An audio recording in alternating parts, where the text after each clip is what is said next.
Welcome to Week in Geek, your new comics preview for February 5th. I'm Mike Ortiz. And I'm the Chris Brown. What do you got? I'm going to lead off here. We got a book from Boom Studios. This is RoboCop, Hominem Ex Machina.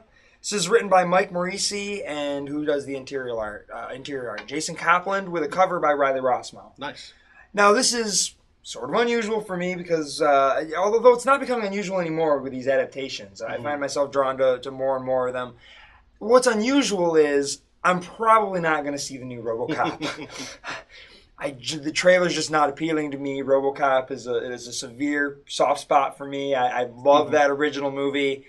There are certain things surrounding RoboCop that I also kind of like. That Marvel run there wasn't too bad. That's kind of fun. And there's the Frank Miller, Walt Simonson, RoboCop Terminator that was pretty good. Oh yeah, that was pretty good. Yeah. So there are some things, but this is fleshy, right-handed RoboCop, black-suited RoboCop. But it's written by Mike Morisi, who's a really cool guy, really great writer. I dig his stuff a lot. Really want to support that, so I want to check it out. And so I'll probably end up liking this better than the movie, but I'll never know because I'll probably never see the movie. But I will read this.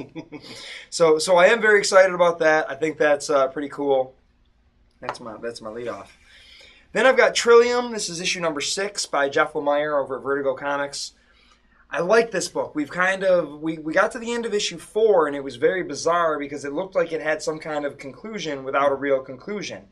There's, the characters are ripped from, their kind of current environments. You don't really know what's going on. Something's very strange, and it sort of says the end. Then you come back to issue 5, and they've flipped places.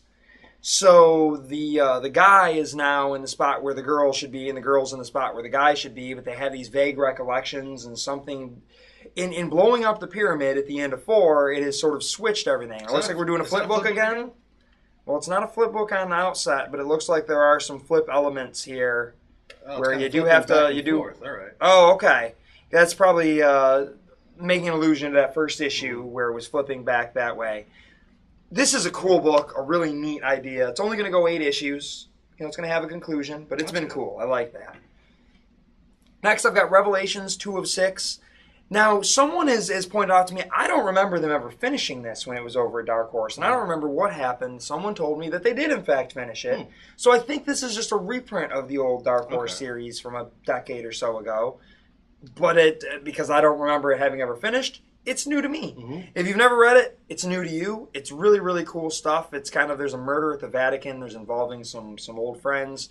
It's written by Paul Jenkins with art by Humberto Ramos. Cool. So it's a cool book. It looks fantastic. I mean, it's got this almost painted style, but not. Yeah, well, it looks like they went off his pencils. Yes. It looks really great. I like it. I'd almost like to see that on the stuff he's doing on Spider-Man, which is a little slicker and not quite as earthy as I like. Yeah, agreed. But I don't know. I'm not really paying that much attention to Spider-Man anyway. True. You will soon. I soon enough. Soon. Next, I've got Turok Dinosaur Hunter. Dynamite is kind of rebooting the Gold Key characters. Interesting. Ever since people took an interest in the Gold Key characters again with the old Valiant universe, now it's a tricky fish because you have to reacquire both licenses. Yeah. You have to get Gold Key and Valiant to be able to recreate that lightning in a bottle that Jim Shooter had in the 90s. So now there's companies that are trying to do the Magnus and Turok. Didn't Dark Horse have them for a while? Dark Horse had them for a little while, and they couldn't get them out on time, and they just weren't clicking, and it was Jim Shooter doing them again, and everyone, I think, hoped that something was going to happen, and they just weren't what we all wanted them to be. But now Magnus, Solar, and Turok are going to find their way over to Dynamite. They've got a little Gold Key, mark on there. And, this is written by Greg Pak with art by Mirko Kolak. Never heard of him before, but the art looks pretty cool. Looks good to me. Yeah. It's Turok. I'm going to give it a shot, at least. See what I think. Whether or not you hear about the second issue, I don't know. But I'm going to read the first one, at least.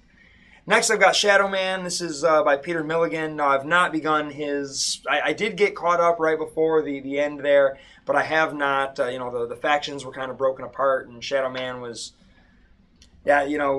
he was left in sort of an odd place, and now I don't know. I guess Peter Milligan was supposed to be taking it in a completely different direction. Curious to see what he's going to do with it. I have a feeling we're going to get kind of a Hellblazer-ish Shadow Man out of him. But it's not to say that he's not creative. Great run on Hellblazer. Yes, though, so. Exactly. Next, I've got Archer and Armstrong Zero. This is At Last, the Secret Origin Revealed. This has got Archer on the cover on a carton of milk. These Zero issues are fun because they go back and unlike a lot of Zero issues where it just doesn't have a whole lot to do with anything, these tell interesting little origin stories that probably wouldn't be able to figure their way into the regular story at all, but generally really good stories. The Shadow Man one was probably my favorite, but I really like this Archer and Armstrong book, so I'm curious to see what this is going to do. I'm presuming it's going to be the story of a young Archer and how he gets to be where he's at. Again, it wouldn't necessarily fit into the regular story, but I dig that, and Valiant stuff's been good. Next, now I'm going to get into my Marvels here. I've got All New Invaders, issue number 2. I like this book. I read the first issue. It's James Robinson doing the Invaders. Jim, what was his name? The original Human Torch, who was the cyborg. Oh, Jim Hammond? Yeah, Jim Hammond was. He was in some small town, and he was trying to just be a normal dude and forget what had gone on. Apparently, there had been some story with him in Avengers AI that I did not read. I've stopped reading that book. And now there's someone who's trying to basically get all of this particular device that the invaders had to spread out, and some of the Kree are trying to get it. So they've already got Submariner, which is why they've been able to track down the other people, and you realize things are happening. And then by the end of the issue, the other invaders are like, whoa, hey. And That's so kind of an interesting idea. It was cool. It was a neat story. I liked it. I like James Robinson. Steve Pugh's doing the artwork. Pretty cool stuff. I always want to be interested in the invaders, but it's sort of a hard sell too because I've never really found one yet that's done it right for me. Right. It's like, This one is fantastic because it's what James Robinson does very, very well. He likes that golden age of comics, right, and he does a good job with those characters. Next, I've got Black Widow, issue number 3. This is written by Nathan Edmondson, another one of these guys that kind of was doing indie comics over at Image, did some pretty cool stuff, and now he's been getting his shot at Marvel. This is Black Widow. This is Black Widow when she's not with the Avengers or S.H.I.E.L.D. This is her trying to make amends for the things that she's done and taking private gigs. She's got a lawyer that's kind of her, go-between. It's almost like her micro for the Punisher. Everyone's got to have that human kind of sidekick that just takes care of you. And, at least all of the non-powered up characters seem to. Like that's someone that's running stuff for him and helping him out, and that's this guy. And the lawyer gets his hands a little dirty in that last issue, which was kind of cool. Cool issue, neat, cool book rather, neat concept. I really dig what they're doing so far. I've been interested in Black Widow for a while and wanted them to do something cool with her and find that they always just go to a point and then end. Mm-hmm. The previous series that they had done was really cool, and it just got to a point and ended. But I'm really hoping this goes somewhere. It seems to be popular so far. People are liking it. Let's hope we can keep that steam. Now getting into, this is one that I read months ago, but this is fantastic. Drumheller number 4. This book is, I was talking to a fellow retailer recently who says, man, you know what I can't keep in is Drumheller. I said, well, luckily, I ordered a bunch of those because, it's pretty popular around the shop. This is the issue that I was joking around. It actually has a description of toilet wine and other weirdness. I remember that. Really kind of a nice little drawn out little description for you. This is really weird. There's like a radio DJ who's almost lived forever, but he's regressing back into like a fetal baby, and he's trying to find Drumheller. There's the werewolf story rears its head again. We've got ghost dinosaurs. This book is cool, but again, it's that slow burn, like my fellow retailer was saying, and people are starting now that you can get 4 issues in and sit down and read 4 issues. Like, oh my goodness, I like where this is going. This character's cool and weird and bizarre. But it was harder to see that in the first 2 issues. You just kind of was like, I don't know what's going on, but I can't stop reading. And now it's getting really compelling and even weirder and really fun. This first story arc is going to go 5 issues. Then they'll do their next arc. He's hoping he can get going, do a nice run. I think he does have sort of a conclusion in mind. He's hoping he can get there. And then I think he will, because this seems to just keep getting more popular with each issue. This is one of those things, like, first thing I learned when I went to school for advertising is that bad news travels faster than good. It's when someone doesn't like something, the first thing they do is go complain about it. I give you, Exhibit A, the internet. Mm. However, this seems to be working in the exact reverse. People are so excited about it. They are talking about it, and good word of mouth is helping that book spread. So, cool stuff, Drumheller. I'm going to start off with the Star Wars #5. This is the adaptation of George Lucas's original Star Wars screenplay from about like 1972 or 1974. One of the characters looks like he's drawn like George Lucas. It does, yeah. The main guy, I think, is definitely it's young George Lucas with old George Lucas's hair and beard. Yes, because he's considerably slimmer. But actually, if you look back at some of the old Ralph McQuarrie pre-production art, the guy was a bearded guy. Okay. Probably based on George Lucas even back then, and now they've just made him look a little bit thicker, maybe. It's been a while since this book came out. They did that zero issue, basically to give the artist, who's got a very, very photorealistic style, a little bit of time to kind of get ahead. So I can't quite remember where we left off. I know we've met up with the kind of the green lizard Han Solo.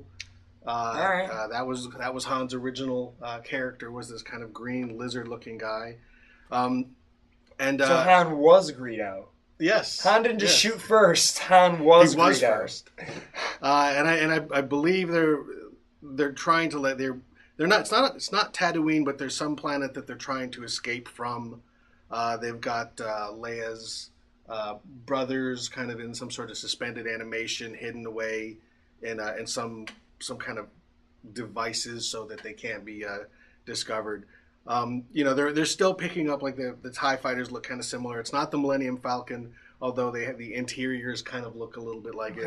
This has been a really fun book, a different take. The Star Wars that could have been, but very, very different kind of feel. Certainly reading this, you can see if they had made this into a movie, we would not be talking about Star Wars today. Not that it isn't good, but it's just a lot more kind of old-fashioned, straightforward sci-fi that I don't think would have clicked with a big mainstream audience. It would have probably just been a big cult sci-fi hit rather than a big blockbuster. But still good stuff overall. Next up, Batman Black and White #6. I've loved this book.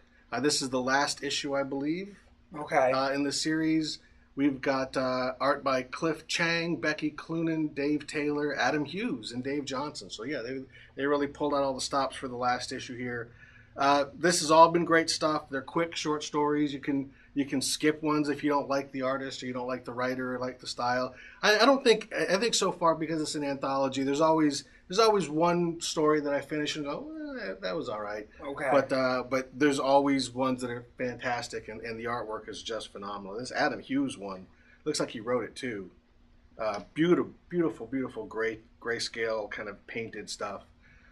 This is if you're a fan of artwork, if you're a fan of Batman, this is a great book. Certainly the writers get a little bit of a short shrift here because this is an artist showcase, which I don't think we get enough of these days, but great stuff.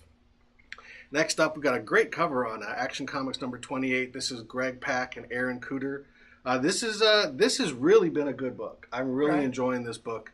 There was some question as to what was going to happen after Grant Morrison, and then we had the brief Andy Diggle and Tony Daniel and Scott Lobdell. But now it's settled into the new creative team, and Greg Pak's been doing a great job giving us kind of just old-fashioned Superman stories.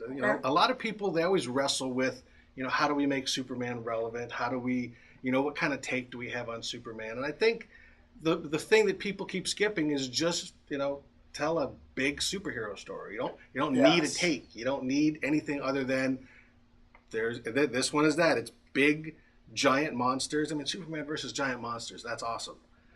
So it's got a little bit of kind of Pacific Rim. There's some giant monsters from alternate dimensions. Superman was battling them, and then it turns out they're not invading our world. They're protecting our world.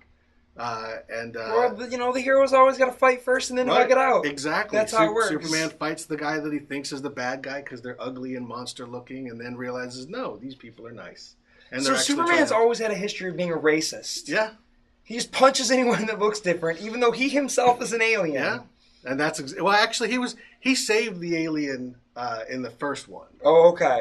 And brought him back to the Fortress of Solitude. There's been kind of a nice parallel with Superman actually kind of talking about that, about if if he was not given a chance by humans to kind of become human, then he never would have been the hero that he is. So he wants to do that to this creature that he discovered. Helps that he's like a good-looking humanoid. Well, yeah.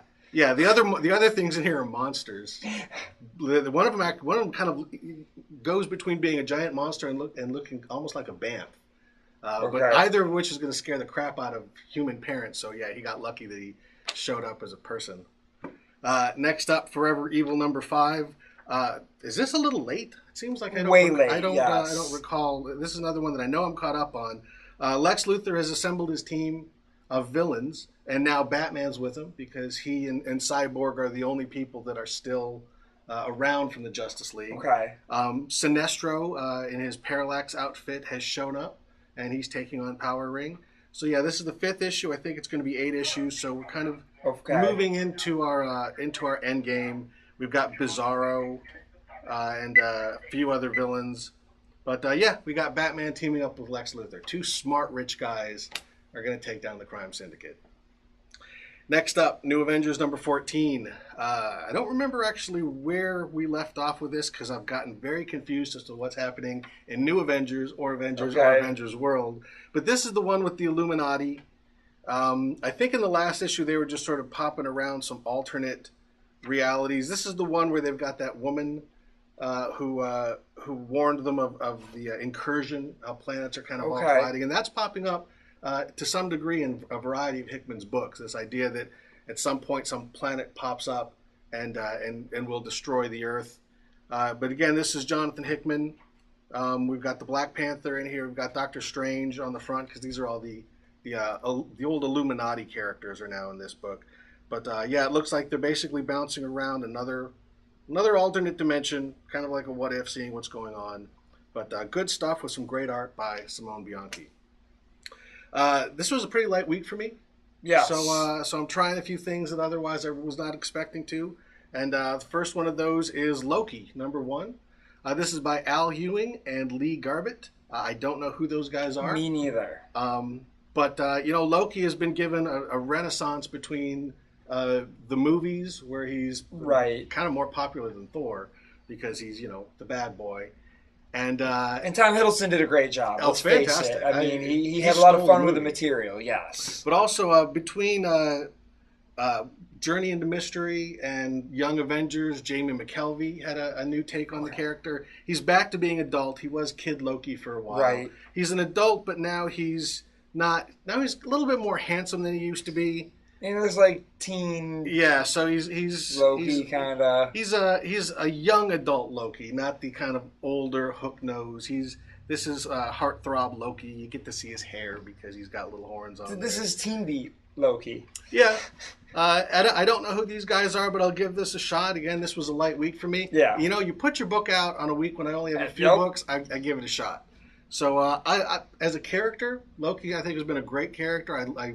I didn't read much of what McKelvey had done with him, but what I did read was good. I loved what JMS did when he turned him into a woman. Yeah. That was all good stuff. So, yeah, I mean, this is one of the oldest characters in all of Marvel. He's got his own book. I don't know if he's ever he's headlined a regular series. I know he's done miniseries before. So, yeah, let's give it a shot. And, of course, because it's a Loki book, we've got, Thor, Captain America, Iron Man, the Scarlet Witch, Hawkeye, and the Hulk. Coincidence? Exactly the team. So let's see if they're basically we're gonna get the movie Loki, but it'll sell books. That's what they're trying to do. So I'll give it a shot. I don't know who these guys are, but I like Loki, and gotta have something to read this week. On a similar topic, we've got Ms. Marvel number 1. This is by I can't remember the written name of the writer. The artist is Adrian Alfona, who used to do Runaways. Okay. This is I think G. Willow Wilson. Oh, yeah, I believe so, yeah. This book got a lot of press because this is a new character with an old name. Yep. And this is a young female Muslim character. So it certainly got a lot of points from Marvel for diversity.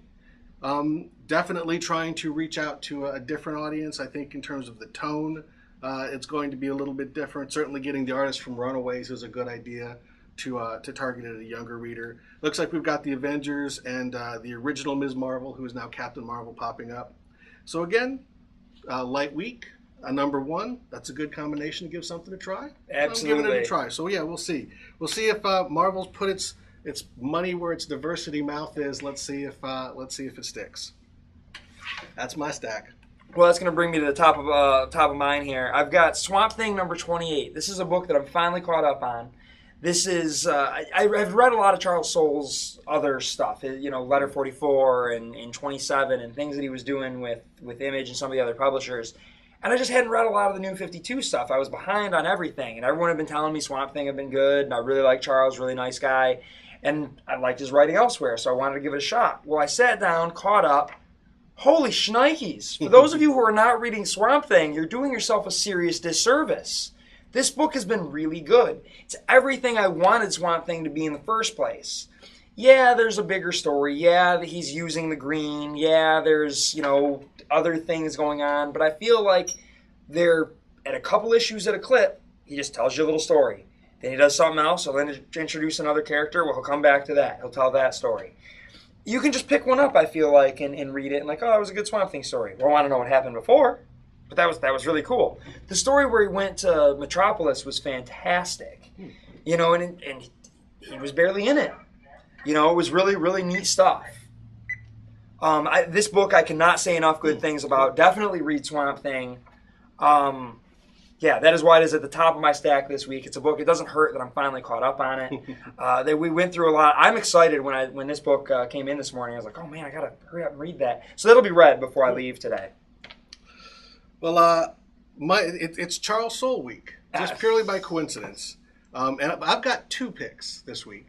Because he's greedy. It's Green Lantern number 28 and Red Lantern's number 28 because it's a flip book. You got Green Lantern on one side, Red Lantern on the other side. That's why main reason I'm picking it. I've been enjoying both of these books. Both of them individually are in my stack every week. Put them together. Sure. That's even better. And they're still, I think, only charging $2.99. Oh, cool. So it's probably a shorter story. I don't know exactly. I haven't read it, obviously. But it's the team from the regular creative team of Green Lantern, which is Robert Venditti, Billy Tan, and Rob Hunter, plus the team from Red Lantern's Charles Soule, like we mentioned. And, we've been talking about Charles Soule enough. I think we're going to give him a little graphic. We're going to make a Charles Soule graphic. But, so first of all, these have both been good books. What is it? I'm a Soul Man? I was thinking maybe Soul Brother, although I like that. Soul Man, Soul Brother, I don't know. We can play a lot with that one. See, we can. If you got a name that we can do a nice pun with, you increase your chances of getting a graphic. But also in this, I know in the Red Lantern storyline, it's Red Daughter of Krypton. As we know, people get Red Lantern rings when they are filled with rage. Yes. And Supergirl's a teenage girl, and they can get kind of cranky. So I wouldn't know anything about that. Supergirl gets a Red Lantern ring, which is actually pretty terrifying because she can do a lot of damage without the ring. And you give her that red plasma vomit and a lot of rage, and I think we're in trouble. So start of a new storyline. I don't know if this is crossing over into Supergirl's book or not. I imagine. I think it is too. Yeah. I'm looking forward to that. I always kind of like it when they give rings to pre-existing characters. Yes. Batman got a yellow ring. For like a half second, he got a green ring. And Flash got a blue ring, and Wonder Woman got the violet ring. So right. I think it's kind of neat when they take existing characters and give them these emotional spectrum rings. Yeah, it's a great idea. And then, we get kind of this double trouble of them already having superpowers of their own. Yes. Plus now they've got the ring on top of it. Well, except Batman. Yeah, that's true. I mean, he has the powers of Deus Ex Machina, but that's about it. That's the best power, though. I don't disagree. He has the I'm Batman power, which pretty much beats everybody except maybe Superman and Spider-Man. So doesn't matter what ring he's got. He's got his movies have made $3 billion ring. Pretty much. Green Lantern doesn't have that. No, he does not. Yes, Green Lantern didn't get no green. Not enough. But in any event, this is a neat idea. I don't know if DC is going to be doing this. I hope it doesn't confuse too many people. I wonder if anyone's going to buy it twice, not recognizing it. Well, I put it on the rack in 2 different spots, but I'm going to point it out to anyone that tries to grab it twice. Hey, same book. So, great stuff, a great idea, a great way to market. I know a lot of people probably buy the Green Lantern book, but not the Red Lantern book because it's kind of the lead title. Although, in this case, I buy all the Lantern books, and I think they're all really solid books. This is a great way to turn people on to a book. Yes.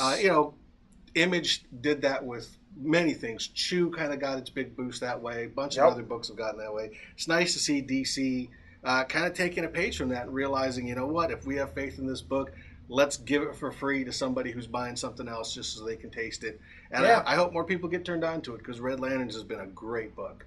Yeah, I mean, this is going to sound ridiculous, and I don't mean it to try and promote it in any way, but crack's an epidemic. Mm-hmm. Those guys know what they're doing. Mm-hmm. Get you hooked while it's cheap, and then you've got a problem.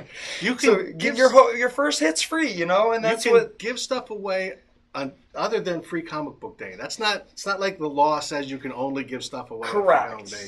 Give it away other times and Free Comic Book Day. Yeah, give them that little taste, and people are more likely to check it out. And you know what? I think if people are going to check out Red Lanterns who haven't checked it out before, I think you're going to be satisfied. It's a really solid book.